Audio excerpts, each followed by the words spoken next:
Three Seattle artists are coming together to collaborate on some new music. Now, you may have heard their voices rapping in the anthem My City's Filthy or singing on Macklemore's hit song Thrift Shop. That's right, and today we're getting a glimpse of their new song Used to Do. And for that, we are joined by Michael Wansley, a.k.a. The Wanz, Dave Mazio, a.k.a. Wizdom, and John Overly, a.k.a. Grynch. Welcome. What's up, guys? How are you? Hello. Good. Thanks so for much. coming to Studio 13 Live. This is great. This is cool.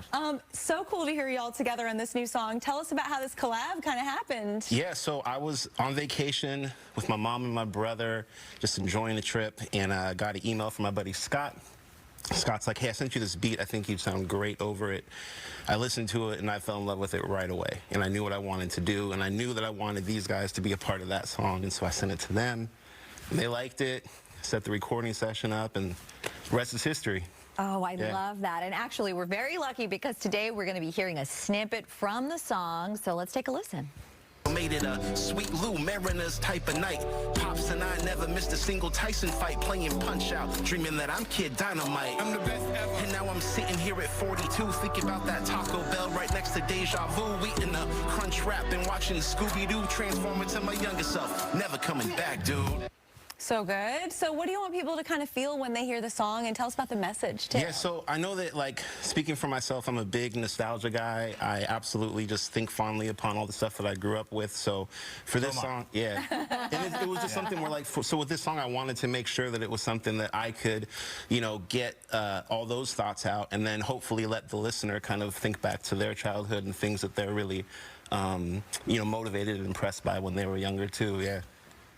Awesome. For me, it was harder because it's like he sent me the track, but he didn't tell me what it was going to be about. There was no subject, so I had to kind of pull teeth to get it, you know. And once I heard most of his lyrics, it all worked out. It all worked out, and that's the way, you know, communication's kind of important. Yeah. Isn't that the way it is, though, when you're making art? Like, you know, you got to figure it out, and then it works out in the end. Yeah, you vibe and feed off of each other, and I mean, I think that's a big part of it, too. Collaborations are tough because there's chemistry involved. And you can always tell when the chemistry is right, because you can feel it. It comes through in the performances. And I think you can really tell that it worked for y'all because that sounds amazing. Now, you've each made your mark on the Seattle music scene in your own right. But Grynch, you've been in the Seattle hip-hop scene for almost 20 years. So talk to us about some of your past work. Old man. 20 years! That was old man. Little long in the tooth around here, man. Saber. Yeah, you know, just been around for a minute.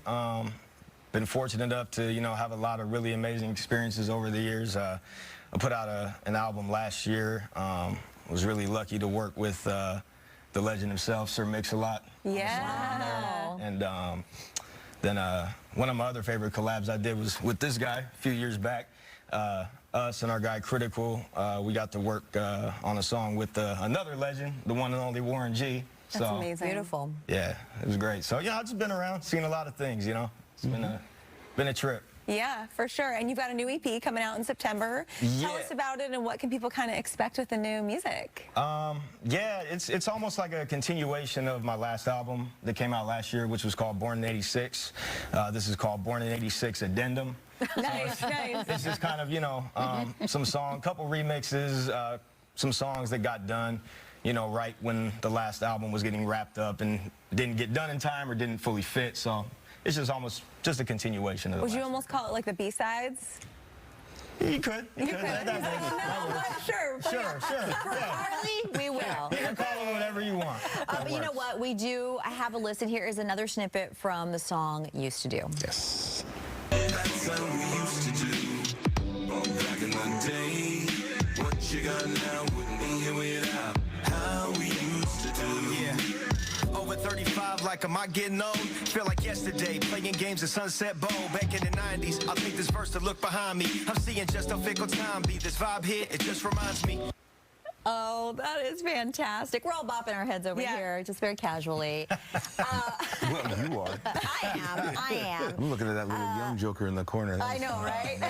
It was funny. The Wanz, we want to hear from you. We, of course, got to hear your iconic voice. We heard it this morning. That was great. But also might recognize it from Macklemore's song Thrift Shop, which has been streamed millions, if not billions of times at this point. So talk to us about your musical journey and, of course, your latest solo release. Man, my journey's long because I am old.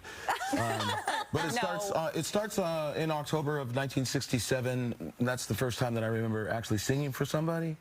I sung for a bunch of kids. My mom thought I was in a fight and came over to try to save me. And I just looked up and I said, "I'm just singing, Mom."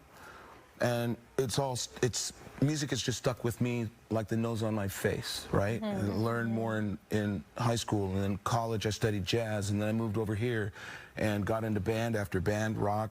It didn't matter what it was. I did everything, right? And you know, I kind of gave up on it and just started doing stuff for myself. And then I answered a phone call one night, and this guy came and took me to introduce me to Ben and Ryan, and you know, I did what they asked for, which says a singer who sounds like Nate Dogg. Okay, I can do that.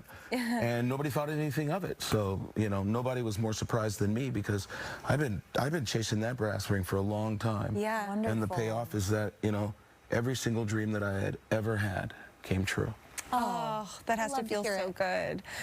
Wizdom, quickly, you're no stranger to the microphone. I mean, not only for rapping, but also as a host for the University of Washington football games, events around Seattle. And I know you also help kind of mentor the next generation of artists. How meaningful is that for you? I love it. I mean, I didn't get into this as something. It was more just like as a hobby. I didn't think that it would ever lead to anything beyond that. And so being able to do anything like that and working with the next generation has been just a blessing. Yeah. Oh, so cool. So great to have you all on the couch, bringing us your music and telling us all about it. Wanz, Grynch, and Wizdom, thank you guys so much. Thank you so much for having us. Appreciate you guys. Yeah, keep making great art. We posted a link with their new song up on our website, fox13seattle.com/studio13live. Go out, have an amazing day, and we'll see you tomorrow at the fair. Bye.